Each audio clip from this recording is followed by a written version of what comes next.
For this podcast, I have two incidences to share with you. Incident one. Um, this was when I was 10 years old. So, backside of my house, there was a playground. And after the monsoon, this playground had big grasses grown on it. And in the grasses, there used to live small animals, insects, snakes, rats, frogs, etc. And we had a task of cutting those grasses and making the ground available for us to play.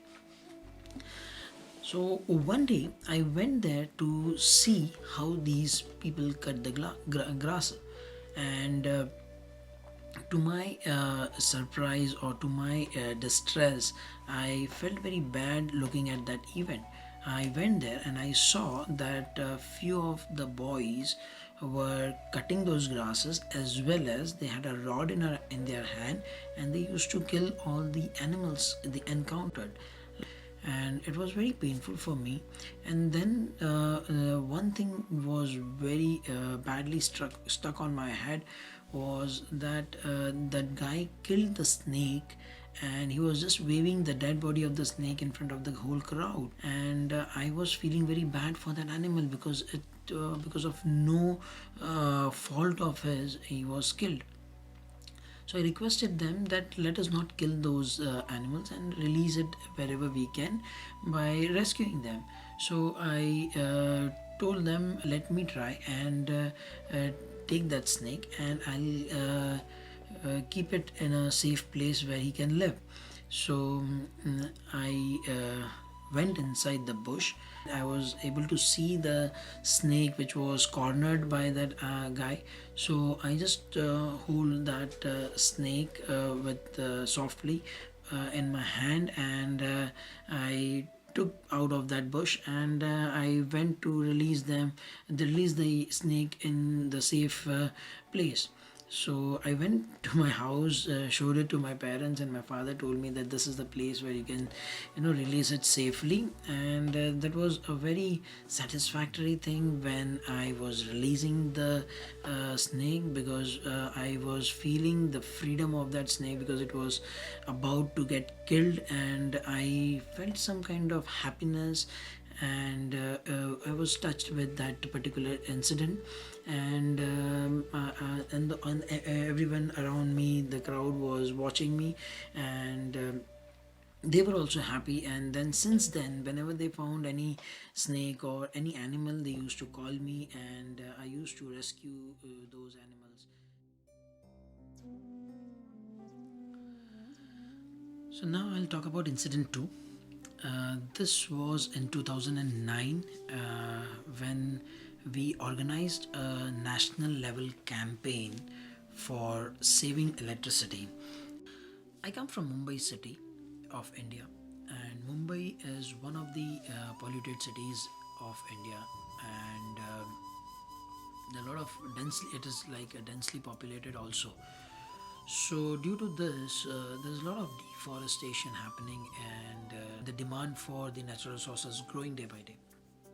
So while we were discussing, I was discussing with my friend Paragavasti that what is it that we can do to save some, do something for this city.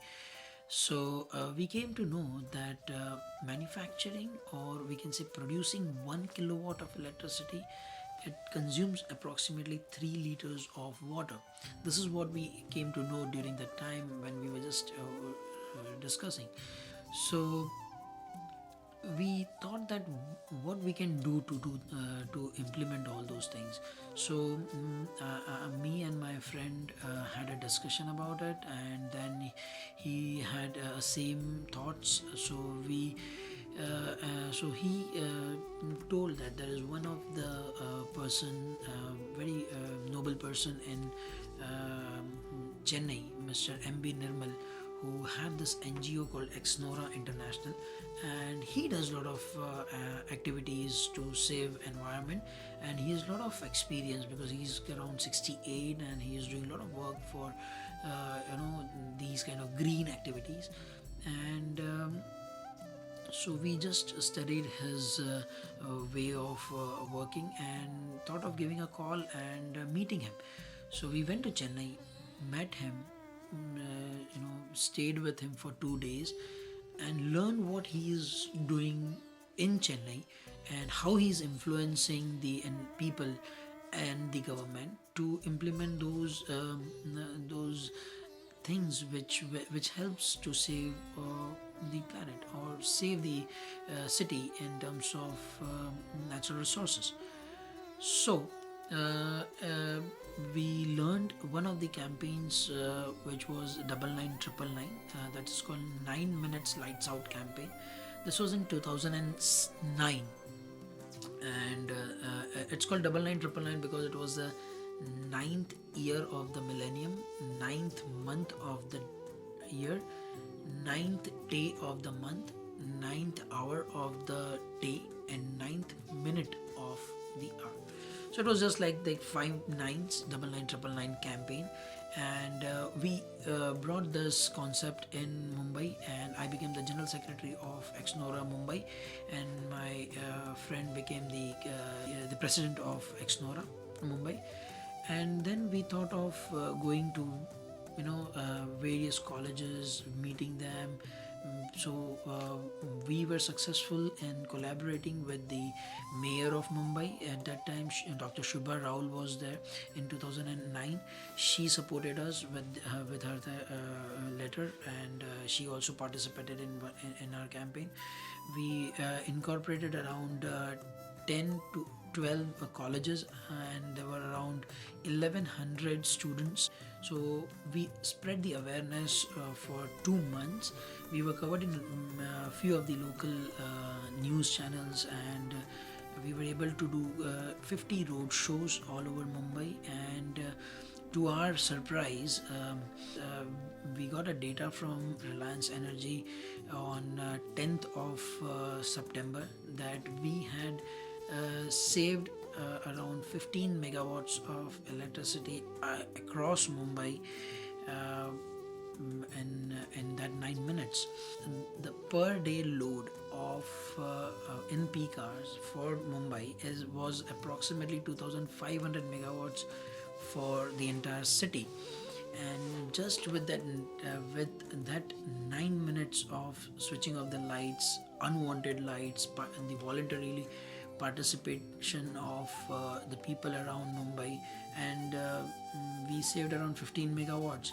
And that also, it was like not a big social banner. We didn't have any kind of sponsorship or nothing. It was just me and my friend Parag Awasthi who did this. It was one of the events which we loved it, and it was very very satisfactory to see that we could do something. And I don't know how much this goes over a period of time, but for us it was very important to get out of our comfort zone and pushing people to do something for the environment. So thank you so much for watching this video, guys, and I would like to thank our professor Dr. Purnima Wasdani for giving us the opportunity to make this video, and all the best to rest of the guys. Thank you so much.